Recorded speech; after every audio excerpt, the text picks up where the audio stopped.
Vietnam में एक ऐसी जगह जहां जंगल है और इस जंगल के नीचे एक और दुनिया आबाद थी। कोई नहीं जानता था जिस ज़मीन के ऊपर एक जंगल आबाद है वहां एक मकामी लकड़हारा लकड़ियां काटते काटते ऐसे मकाम पर आ पहुंचा जहां ये सॉन डोंग की गार थी और 2009 में इस तारीखी गार को दरियाफ्त किया गया। ये थी वियतनाम की sworn Dong cave. Dong, meaning Cave of the Mountain River, was first discovered in 1991 by a local and is estimated. शुरू में तो किसी को इस बात की हकीकत का एहसास नहीं था कि ये गार इतनी बड़ी हो सकती है। जैसे जैसे इस गार की जांच का काम का आगाज हुआ तो पता चला ये तो 9 किलोमीटर पर फैली हुई बहुत बड़ी गार थी।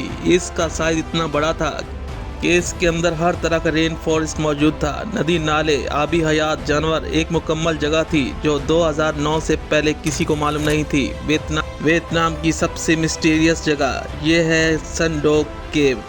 वेलकम टू अंधेरों का सफ़र। आगे बढ़ने से पहले हमारे चैनल अंधेरों का सफ़र को सब्सक्राइब कर दें, बेल आइकॉन को प्रेस कर दें।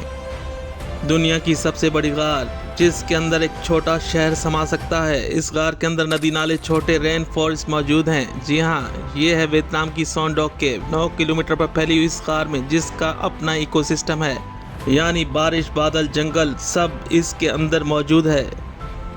इस गार में मौजूद जानवर, कीड़े मकोड़े और इस गार के नदी नाले में पाई जाने वाली मछलियाँ इस गार के अंदर ही आबाद हैं। बड़ी बड़ी चट्टानों से घिरी हुई ये गार एक अलग ही दुनिया है जो बाहर की दुनिया से दूर अपने अंदर एक अलग दुनिया समाये हुए है। अगर आप इस गार के अंदर दाखिल हों तो सबसे पहले चमगादड़ों की फौज आपको वेलकम करती है। कई जगहों पर साफ पानी के झरने और कई बहती हुई नदियां, कहीं काई की चट्टानें और कहीं कहीं धूप की किरणें जो इस गार में डोल लाइन्स के जरिए आती हैं। इस गार के बाहर का टेम्परेचर कुछ भी हो लेकिन गार के अंदर का टेम्परेचर 13 सेंटीग्रेड है। ये भी इस गार की अनोखी हकीकत है। सदियों से ये गार इसी जगह मौजूद थी जहाँ इसके अंदर मौजूद जानवरों का शोर सुनाई देता है। इस गार के जानवर गार में ही रहते हैं। यहाँ के परिंदे ज़्यादा नहीं उड़ सकते क्योंकि इनका जन्म इसी गार के लिए हुआ था। ना ही यहाँ के जानवर इस गार से बाहर जाना पसंद करते हैं। कहा जाता है इस गार में कई चट्टानें ऐसी हैं जो डायनासोर्स के बड़ी बड़ी हड्डियों से बनी हुई हैं। इस गार में मिनरल से भरी हुई चट्टानें मौजूद। ये गार इतना बड़ा है कि इसमें 40 मंजिला इमारत समा सकती है और इसमें दुनिया का सबसे बड़ा जहाज बोइंग 747 इस गार से बआसानी उड़ान भर सकता है। इससे आप इस गार के साइज का अंदाज़ा लगा सकते होंगे। इस गार के अंदर एक दरिया बहता है जो करीब की एक गार से जा मिलता है।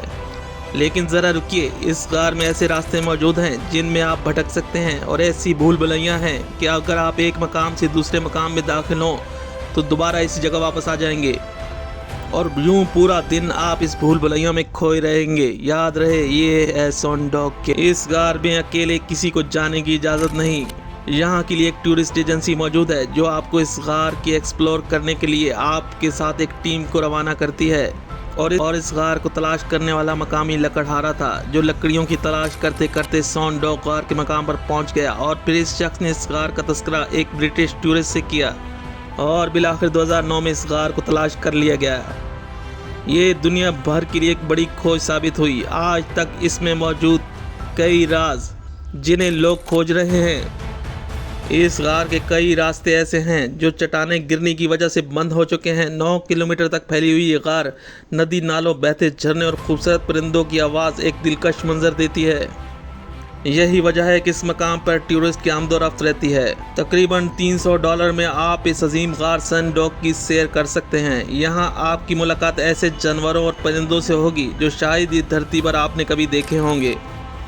नदी में मौजूद ट्रांसपेरेंट मछलियाँ जिनकी नस्ल सिर्फ और सिर्फ सॉन डोंग गार में ही मिलेगी। अब तक इस गार को पूरा डिस्कवर नहीं किया गया। मज़ीद कितनी एक्सटेंशंस हैं इस गार की आगे आने वाले दिनों में और मज़ीद दरियाफ्त हो सकती हैं। ये थी सन डोंग केव, वियतनाम।